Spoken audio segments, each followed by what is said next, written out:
సందులో 2 types of సందులు.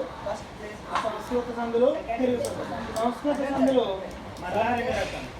అచ్చు సందులు, హల్ సందులు. అచ్చు సందులు అంటే అచ్చులతో ఏర్పడే సందులు. వీటి యొక్క పూర్వస్వరాలు పరస్వరాలు అచ్చులతో ఏర్పడుతుంటాయి. వీటిని అచ్చందులు అంటాం. సవర్ణ దీర్ఘ సంధి, గుణ సంధి, వృద్ధి సంధి, ఈనాది సంధి.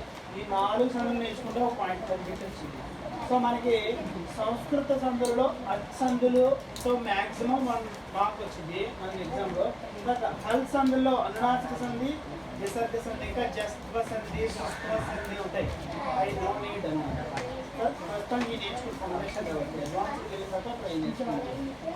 అనునాసిక సంధి, విసర్గ సంధి, ఇది హల్ సంధులు. హల్లులతో ఏర్పడే సంధులు. సెకండ్ టైప్ ఆఫ్ చూడండి తెలుగు సంధులు. తెలుగు సంధులు తెలుగు పదాలు చూద్దాం. అత్వ సంధి, ఉత్వ సంధి, ఉత్వ సంధి, నసడదవాదేశ సంధి, సరళాదేశ సంధి, ఆమ్రేడిక సంధి, త్రిక సంధి, విరక్తటకార సంధి. విరక్తటకార సంధి మొత్తం 8. ఇంకా చాలా ఉన్నాయి కానీ ఇంపార్టెంట్ మేజర్ టెక్స్ట్ బుక్ లో ఉంది మాత్రం రాయడాన్ని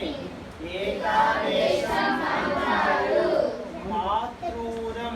మాతృనంని మాతృ ప్లస్ రుణం. ఇక్కడ త్రూ రు ఆ ఈ ఊరులలో రు దానికి సవర్ణమైన అచ్చు రు పరమైనప్పుడు వాటి దీర్ఘాలు రూకి రూ ఉంది కదా, ఈ రూకి మరొక రూ కలిపితే దీర్ఘాలు ఏకాదేశముగా వచ్చినాయి. ఏకాదేశం అంటే ఏంటి? 2 అక్షరాలను తొలగించి ఒకే అక్షరముగా రాయడాన్ని ఏకాదేశం అంటారు. Ezra plus amaram, అజరామరం.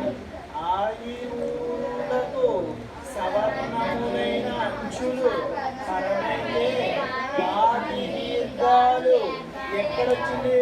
సంధి ఎక్కడ ఏర్పడింది? రా దగ్గర ఏర్పడింది. ఇక్కడ సంధి పూర్వపదం రా, పరపదం ఆ, 2 అక్షరాలు తొలగింపబడి ఏకాదేశముగా రా అనే అక్షరం ఏర్పడింది. రైట్. శౌర్య ప్లస్ ఆది, శౌర్యాది. ఆది ఇక్కడ ఏముంది? పూర్వస్వరం ఏముంది? ఆ ఉంది. ఇరియా, ఇరియాలో ఏముంది? ఆ ఉంది. ఆది ఏముంది? ఆ ఉంది. ఇరియా ప్లస్ ఆ, ఇరియా. ఆయువులకు సవర్ణములైన అచ్చులు పరమైనప్పుడు, పరమవడం అంటే ఏంటి? ఏడవడం, కలవడం, సంధి జరుగుతుంది. వాటి దీర్ఘాలు దీర్ఘాలు ఇప్పుడు ఆ వచ్చినప్పుడు దీర్ఘాలు